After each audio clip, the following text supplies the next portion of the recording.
Hey everyone, it's Sonic Boss 1991 here, and welcome to another video. So as you can see, I have got the newest issue as the time of recording.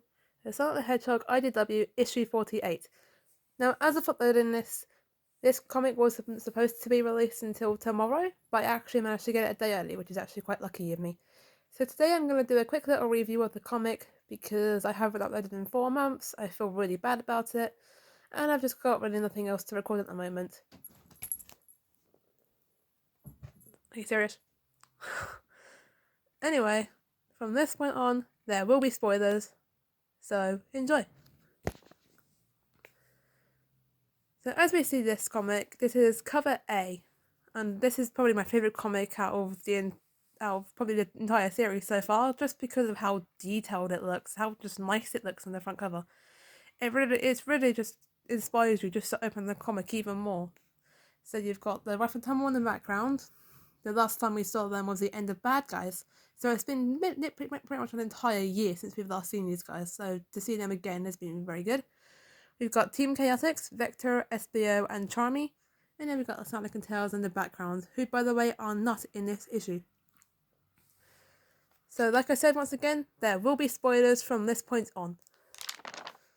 So we start with a story so far as we normally would when a new arc begins. So we've got Trial by Fire, we've got Kit and Surge, who are brand new to and exclusive to the IDW series. By the way, there's going to be a lot of mentions in this comic that people might not understand if you have not read the IDW. So I recommend going back to read IDW if you haven't already. Anyway, so we've got Trial by Fire, we've got Belle the Puppet, who believed she was at fault for the fire, but she wasn't. It was these two who are actually responsible, Kit and Surge. And then we've got the power outage, which is the main plot for this storyline. And guess who else are responsible for that? And now we've got Team Chaotix on the case. So the comic starts with Vector and SBO going to go pick up Charmy from the Radio Shack. And if you remember this character, this is Night the Owl. And in a minute, you will see Don the Rooster. The last time we saw them was in one of the annuals, and they were also appeared in the 30th anniversary comic. I believe that was only Night the Owl. You didn't actually get to physically see her, but I believe she was over on the radio in the second story, Sonic Learns to Drive. So anyway, Vector and SBO go to pick up Charmy, and he is fast asleep after his exciting day. And then we cut to the roads, where Vector and SBO are trying to figure out what the power outages were caused by, and Charmy just wakes up in his little bee car seat. That is adorable. So Vector decides he's had all enough of this traffic and goes off and drives off the road. Charmy picks them all up like he would do in Sonic Heroes. Someone's not very happy about that, and Vector just does not care at all. So then they go into the city to try and investigate. Everyone's fighting. Nobody's happy whatsoever with this. And then we go over to Charmy, Vector, and SBO once again, and the old man, who I can't remember his name, but he was from OKKO, Let's Be Heroes, which is nice to see them referencing that once again after the crossover a few years ago. And this is my favourite line. Watch out, let it your little bee friend. I'm sorry for that. Charmy is just all excited, I just love Team Chaotix. They're so full of life. I love every single one of them.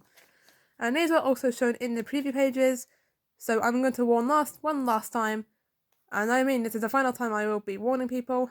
This is where the preview pages ended, and this is where the comic begins. So Vector, SBO, and Charmy go into the sewers to go figure out if they can see anything from down below, and Charmy notices a shadow. Do you remember these guys from earlier? And then Vector orders them to go after it. They go off attacking. You've got another shadow, who I believe is the same one. And they investigate this stench, and they go across and they find what appears to be something from a skunk. I wonder which skunk that could be. So they decide to bail on that just because of how awful it stinks. And then they go back out. Vector's looking all dull and sad that it stinks. Again, kind of making a joke about the stench from earlier. It's a lot better out here though. I mean figuratively. And then Charmy comes across a crate and he gets very, very excited about finding a clue. And SBO is very confused about this. He's like, well, why would anyone want just a bit of scrap? Vector doesn't know this either, but he does find a lead. So they go off to a shipping yard, and they go investigate a very certain house, and they found this house for once again the same stench from the sewers. So they go into this house, and Charmy's like, "Look, abandoned! Hey, abandoned house!" And then Vector's like, takes time to like, "Shut the hell up! Shut up! This is what they want."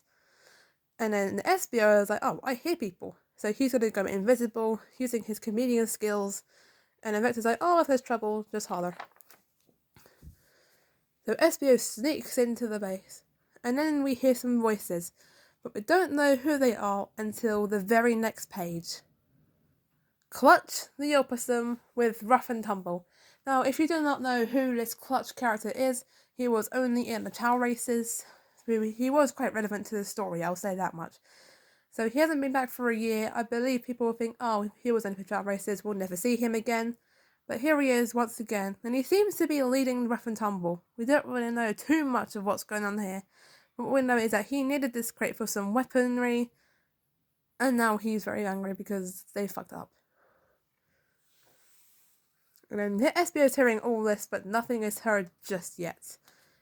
Clutch basically threatens them and says, "Oh yeah, you got spooked over people who weren't even looking for you." And then he basically threatens them like, "Do I need to show you what happens to people who disappoint me?" So then and then suddenly as SBO goes to approach them, there is a creak in the floorboards, and then Clutch pulls out his like weapon. I can't remember what it was. And then he blasts right where SBO is. And Clutch just kind of looks at the boys and goes, "Oh, you two are in luck. Looks like you have a chance to redeem yourselves." And SBO just runs and he whistles, calling for Vector and Charmy. And then Clutch sends them off to go fight against them. And then they do their little rhyme thing, which I still love. I still think it's quite adorable. And Vector and Charmy go up against Rough and Tumble. And then Vector starts singing, rapping. Maybe it's from their song. And then Charmy gets really excited when he's mentioned. Oh, I just love the art. It's so cute. And then Tumble literally smashes Vector right into the ground. It seems like they're struggling, and then SBO emerges from the shadows and holds his knife right up to Clutch's throat. SBO is mad, and this is insane. When I first read this in town, I was hooked. I was like, wow. Because last time I saw something like this was Bad Guys issue 3 when Mimic was threatening to kill Starline. And then he wants answers. He's like, "Oh, so if you didn't cause trouble downtown, who did? Who caused this electrical outage?" And then Tumble and Ruff are literally just beating the shit out of Vector and Charmy. Vector is not doing so well. And SBO calls him out. Hey, yes, these guys aren't what we were looking for. Can I just take a moment to look at this? I will say it once I say it again. I absolutely adore the art. So yeah, anyway, SBO tells the boys, "Oh yeah, these aren't who we're looking for." And then Vector's like, "Oh, well, they're not innocent." And then he's like, "Okay, well, who the hell are you? Like, what are you up to?"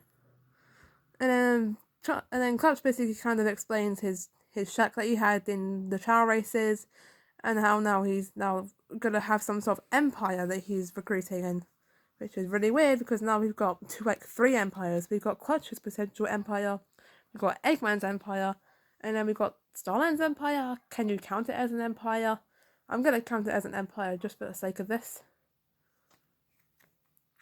So yeah, Clutch kind of just explains, "Oh yeah, there's someone always looking for weapons." So I'm guessing he's like some sort of businessman now, because he used to do it at the Chow. He used to buy Chow, especially with Rouge. He was like, "Oh well, you give me your Chow, I'll give you anything you want in this little place I have." Sorry if I'm not very. This is my first comic review, so I apologize if it's not very good. So anyway, Vector just smashes into the ground. He is not happy whatsoever. He just gets rid of all the Clutch's supplies. And then SBO has his knife to his back. He's like, "Oh well, we're not letting you go. You come with us." And Clutch is just like, "Oh, of course, that's just one thing. Might need to be yours." He seems to have stolen his little SBO smoke bombs. And SBO, as everything else would be, is very shocked by this. He smashes them into the ground, causing a smoke. And then he grabs Rough and Tumble through the smoke, and then we don't see them again. And then Clutch just kind of teases them, saying, "Spread the word, Chaotix. Clutch the opossum is back." SBO kind of feels bad about it. He feels guilty. He's like, I'm sorry, I failed. I'm at fault. And Vector reassures him it's all good. And then Charmy's like, so who did mess up the city?